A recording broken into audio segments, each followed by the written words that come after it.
பசங்களுக்கு வந்து ஸ்கூலில் எக்ஸாம்லாம் ஸ்டார்ட் ஆக போகுது. சின்ன பையனுக்கு வந்து எக்ஸாம்லாம் கிடையாது. ஆனால் ஹோம் ஒர்க்ஸ் இந்த மாதிரி டெய்லி இருக்கும். பெரியவனுக்கு வந்து எக்ஸாம்லாம் ஸ்டார்ட் ஆகுது. இன்னும் ஒரு 10 நாள் வந்து ஃபுல்லாக அந்த ஒர்க் தான் போய்கிட்டே இருக்கும். ஹஸ்பண்ட் வந்து அன்றைக்கி நான் லஞ்ச் பண்ணுறேன்னு சொல்லிட்டு ஃபிஷ் மார்க்கெட்லேருந்து ஃபிஷ் வாங்கிட்டு வந்திருந்தாங்க. நம்ம ஊரில் இந்த ஊளி மீன்லாம் இருக்கும் இல்லையா, அதுலேயே இந்த சின்ன சைஸ் மீன் அதை நல்லா க்ளீன் பண்ணி எடுத்துட்டு அதுக்கப்புறம் அதை வந்து நல்லா ஸ்டீம் பண்ணி எடுத்துக்கிட்டாங்க. ஸ்டீம் பண்ணி எடுத்து முள்ளெல்லாம் நல்லா ரிமூவ் பண்ணிவிட்டு நல்லா உதுத்து தனியாக எடுத்து வச்சாச்சு.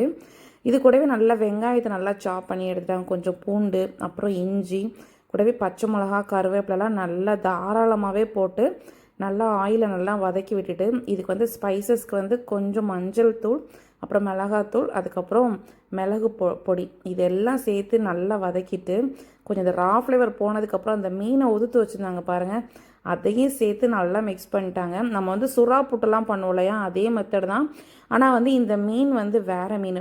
பசங்களுக்கு இந்த முள் எதுவுமே இல்லைங்கிறதுனால அவங்க சாப்பிட்றதுக்கும் அவ்வளோ சூப்பராக இருந்துச்சு. டேஸ்ட்டுமே அட்டகாசமாக இருந்துச்சுங்க. சூடாக சாதத்தில் அப்படியே ரசத்தை ஊற்றி இந்த பொடி மாசையும் சேர்த்து அப்படியே இந்த புட்டு மாதிரி இருக்குது பாருங்கள், அதை சாப்பிட்றதுக்கு அவ்வளோ அட்டகாசமாக இருந்துச்சு. கண்டிப்பாக நீங்களும் ட்ரை பண்ணி பாருங்கள். பாய்.